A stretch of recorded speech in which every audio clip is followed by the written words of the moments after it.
So welcome back, everybody. I just wanted to do the second video for the surrogacy process.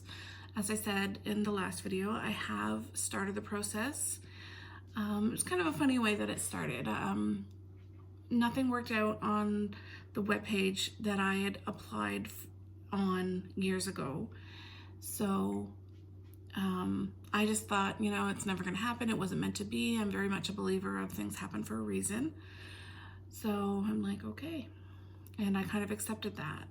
However, in the late summer, early fall, there was a post on my Facebook that said that surrogates were needed and they had to be between the ages of, I believe it was 22 and 45. I'll have to double check that, but I'll correct it in a different video, but or down below. But I was like, wow, and I just commented that I'm like, oh wow, I'm still young enough to do it. That's so amazing. But I never thought it would actually happen. But lo and behold, one of the people through the program reached out to me and were like, of course you're young enough to do it still. And it just kind of snowballed from there, which is really cool. Obviously, as I believe it was meant to be, this one was definitely meant to be. So the first part of what I had to do is talk to the agency. I had to fill out a form of kind of a little bit about me and why I wanted to do it and what meds I was on. It's been a while since I did it, but I didn't take it very seriously.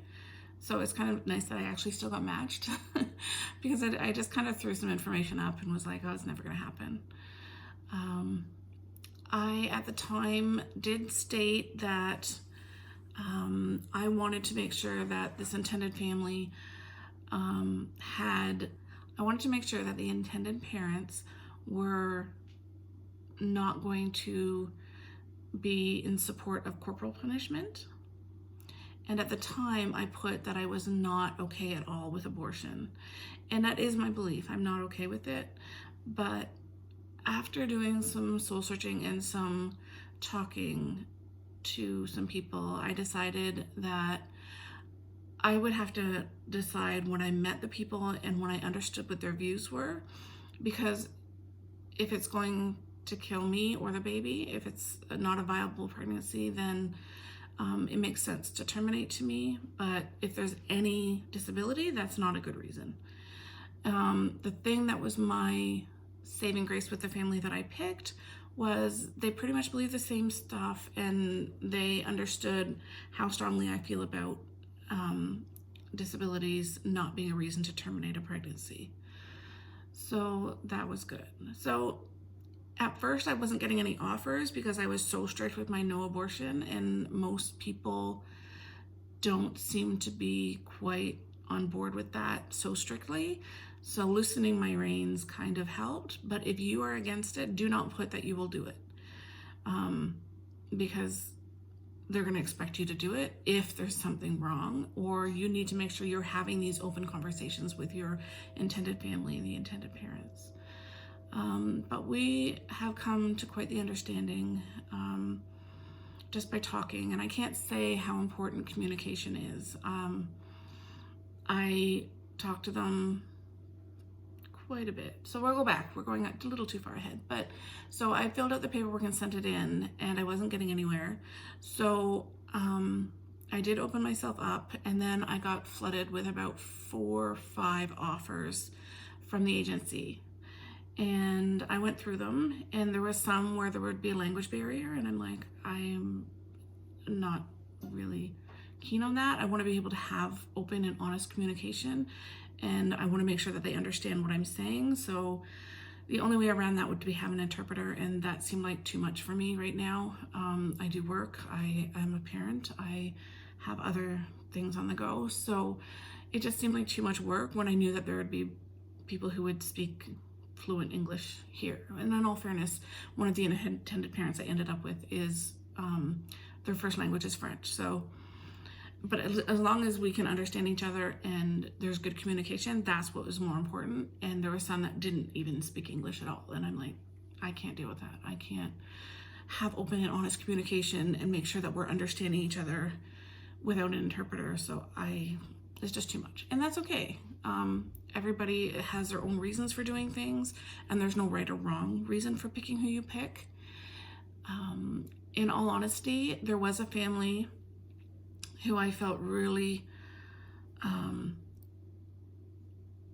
really felt for, because there was a mom and a dad, and they had been trying so hard for so long and had so many problems and obstacles thrown in their way, and they're just at their last resort. So I really wanted to help them, but after 2 or 3 days, they didn't get back to me. So I'm like, then this isn't meant to be. Part of that could have been my age and the rules around that, I was told, because if the government's helping you, then it's up to a certain age, and I would be beyond that age. I think it's 40 or something, and as a 44-year-old woman, that does not work. So I ended up opening myself up to the possibility of a different family, and I still think about that original family, and I think if they came to me later and said, could you do it, I probably would. I feel for them so badly, so much. But right now, I have picked my intended family. So I got the offers, and I went through them, and I decided that I wanted someone local, somebody who could kind of live vicariously through me, and who could meet and bond with the baby before it was born, because I really felt that it was important to, I talk to my daughter in my stomach all the time, and I just find that that's an important bonding piece as well, as much as having the baby. So I picked a couple in Toronto, and so I ended up picking a couple in Toronto, and they're a quite lovely couple. I'm not giving any information, because this is not about who I picked. This is about the process and what to expect. So I got their information. I said, yes, I'd like to attempt these people, get to know them, and what they call dating. We had to date our family.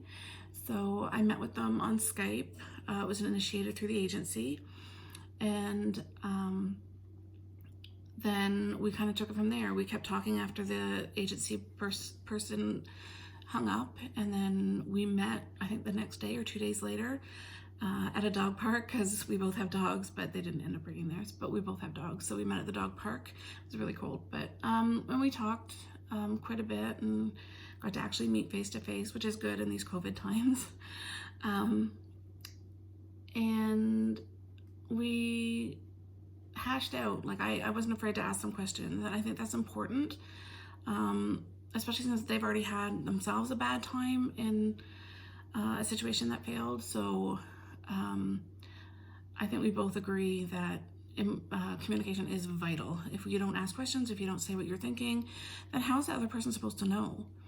And I really respect that they respect me and the fact that I've done this twice. I know what I'm doing. And they are allowing me to make what I think are good choices, because as I tend to follow the doctor anyways, but I already went and bought prenatal vitamins. I will treat this baby as though it's my own, until, being that it's my body, until I hand it over. I'm taking this, and as anyone should, very seriously. It's a baby. So we ended up meeting a couple more times, both online and for dinner kind of thing. I met my daughter, and then it was kind of funny, but we ended up being like, okay, well, let's do this. So we ended up agreeing that this is what we want to do. So after the dating stage, you end up having a lot of medical tests to do. And if you have a partner, your partner, thank God I'm single, so I don't have to worry about that. I've been single for a very long time. It's just how I prefer things. I'm a very strong, independent woman, so I just haven't met the right person yet who can deal with all this.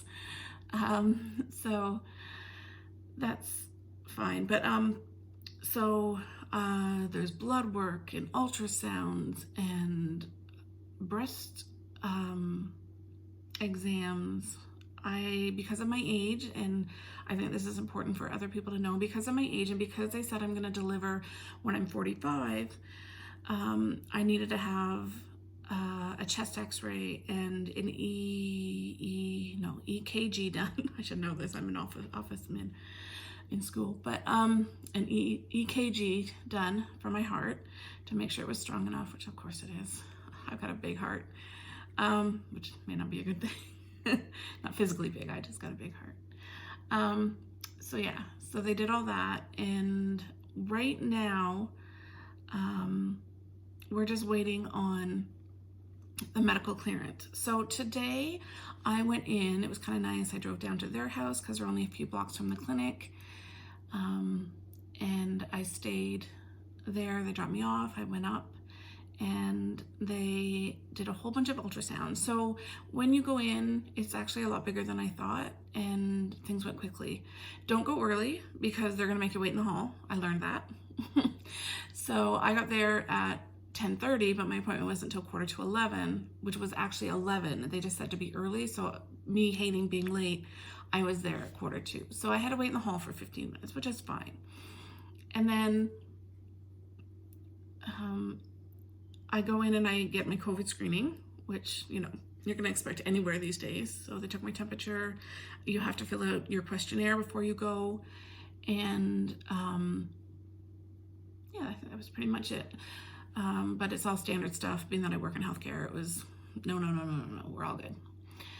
And I didn't have a fever. So I got to go in and met with the secretary, and she had me sign up for the sonohistograph, and then had me sit in the waiting room. And when you go in there, remember, this is something I didn't know, they didn't tell me, but remember to go with a full bladder because it's easier to empty it than it is to fill it. This is what I've learned. But they told me, because I didn't know, and I thought it was something you did on an empty bladder because it was an internal ultrasound. So I didn't drink. And so they're like, go drink until you have to pee. So I went into the weight room and drank water. And I sat there. I thought it was going to be a long time, but I only ended up waiting maybe 5 minutes. And then I got called in to do the ultrasound. And in that, she just did kind of a regular ultrasound. I did do a lot of the tests beforehand, but this was the sonohistograph. So she did an ultrasound and took some pictures of my stomach, and then did an internal ultrasound. You have to sign a paper in order to do an internal ultrasound, just giving permission that you're okay with this. And of course, if you're not, then it's not going to work. Especially for the next part. So after you do that, she writes down a whole bunch of stuff on paper, and I was a little nervous because I'm looking at that, and she's like, she wrote the word cyst down, and I'm like, oh my gosh, I have a cyst. So I asked her about it, and she won't tell you anything. Just so you know, they will not, the ultrasound person will not tell, sonograph person will not tell you anything. So you're kind of wasting your breath asking. She'll tell you to ask the doctor. So then she will get you ready, and you'll, I had to undress because he was doing the breast exam as well. So I just put the gown on and lied down. And that's when I don't know what he did because I wasn't down there, but the doctor comes in and he will put a speculum in, which hurt. I won't lie to you. It hurt me.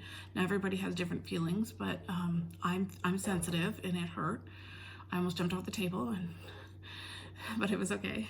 It's doable. I'm gonna have worse pain when I give birth. So he does that, and then he puts the ultrasound in and takes a few more pictures. There's some fluid involved, so you end up being very wet when you're done. Make sure that just in case, you bring an extra sanitary napkin or pad. They did give me one there. I went and bought some beforehand, but they did give me one there. I wasn't sure if they were going to, so I bought them. Not realizing, wasn't thinking, but They did give me one, so that was very nice of them. So then he did the breast exam, and it wasn't a mammogram like I thought. I thought we were getting a mammogram, but it wasn't, so I was very happy with that because I'm very nervous to get that. But everything seems to be okay. I asked him about the cyst, and he said it was so small it's not to worry about, and that everything looked good. So that has been things up until this point. So now what we're doing is I've looked at the contract because I'm very curious, and I wanted to make sure that this kind of goes smoothly. We made a few changes. I'm not going to discuss the contract. I may, if people ask, I may let you know what kind of things are in the contract, but really it's just, yeah, I'll do something about the finances later. But I'm not going to discuss my contract. That's our personal information, but it's a lot of information and very important information. My intended parents were awesome. They thought there would be some things in there that were offensive, and I'm like, no, they're just trying to protect you. I know that it's just there to protect you. I'm not offended.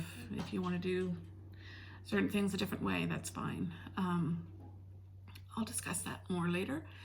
And so we just need the medical clearance, and then we can go for transfer once the contract's signed. So that's exciting. So I just wanted to give you that update and let you know that that's where things are at. And I didn't want to start this before because I didn't know where things were going to go, but I'm very expectant and optimistic that things are going to continue as planned, and that I'm going to be carrying a baby for a wonderful couple, and they're going to get to be a family. So if, again, you like what I'm saying, you want to keep following and hearing more about my journey, I'm going to document as things come up at this point. And then as I'm pregnant, and I'll probably post more like weekly. But until then, I gotta go let my dog in. So hit the subscribe button, and I will see you again. Take care. Bye.